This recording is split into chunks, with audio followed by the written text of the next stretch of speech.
Hi everyone, I hope everyone's doing good during this crazy time right now. I hope everyone's being safe, um, staying healthy. I'm going to be going over pages, I guess 34 through 38 is the last page.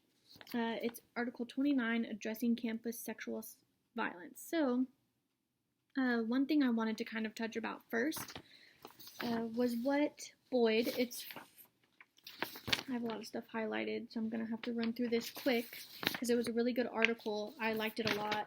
Melanie Boyd, PhD. And I wanted to touch on what she first is really doing in schools, wanting to do programs and student trainings and, training educators and professors and doctors on how to talk about this stuff as well with students to conduct these trainings. It's really about prevention, which I thought was really cool. She kind of turned how you think about this and how you think about teaching and learning about this. She kind of flipped it, which is really interesting to me. She talks about, I think it's on the very last page, 38.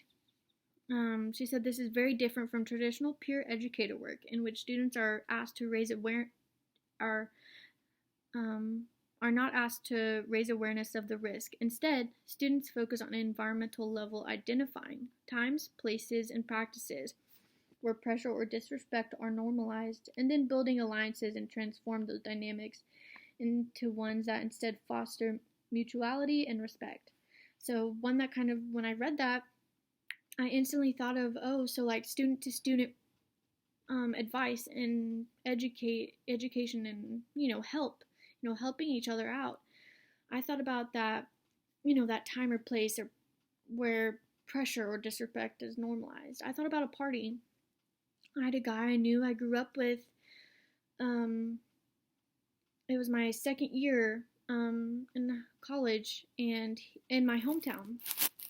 And he, just from different girls I'd heard, he was violent and aggressive. They never said he sexually assaulted them or anything like that, but they always just said he got aggressive and violent at different times, things like that.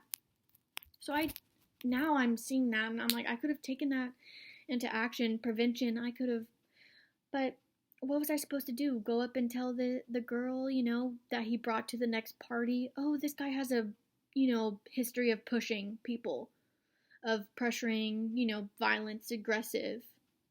I don't know, but that's just one thing that came to my mind when I saw that. But that's the kind of thing that she's trying to put into trainings and practices at schools now.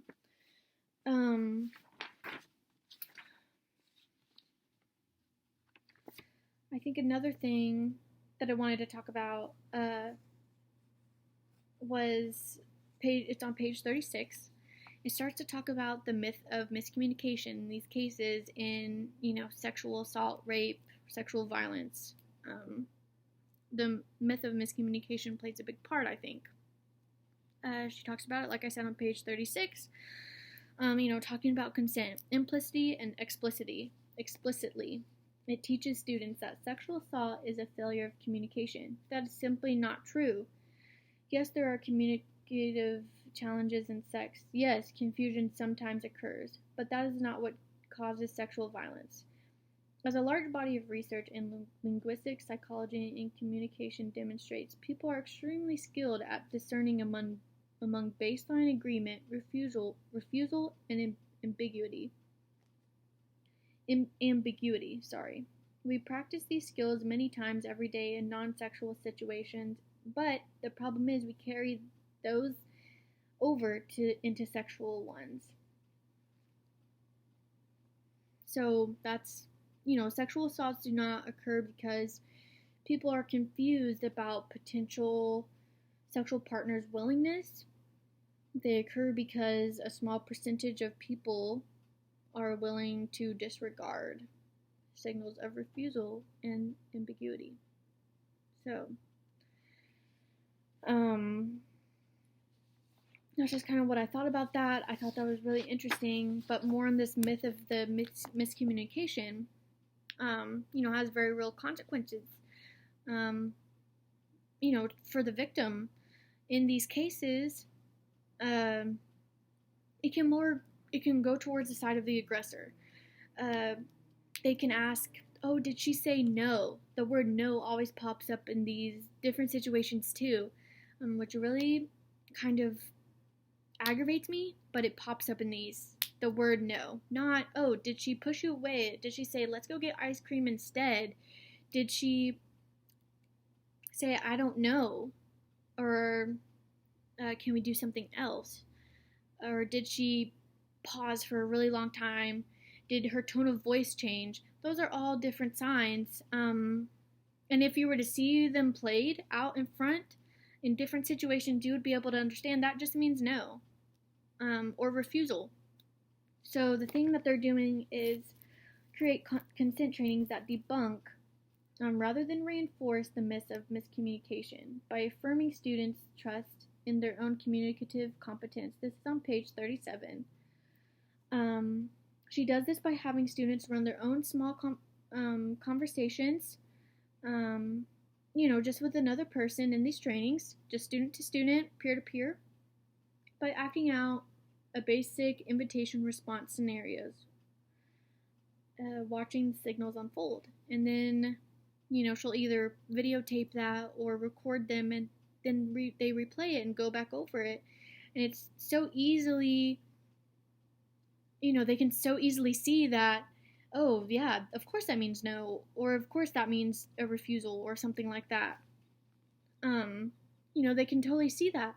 So that type of practicing and, thinking in that way, I really think is great. What, she's saying in this article, Boyd's saying in this article.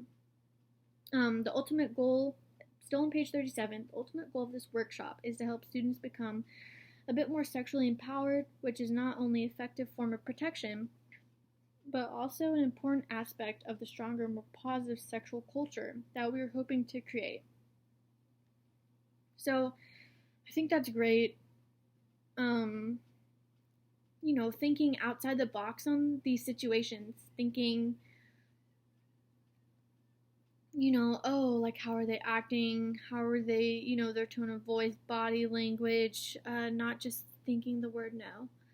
Thinking of prevention, helping one another. This whole article was really great. I wish to talk more about it, but my time is running over, so I suggest y'all to go read this, pages 34 through 38, by Melanie Boyd, Addressing Campus Sexual Violence. Thanks.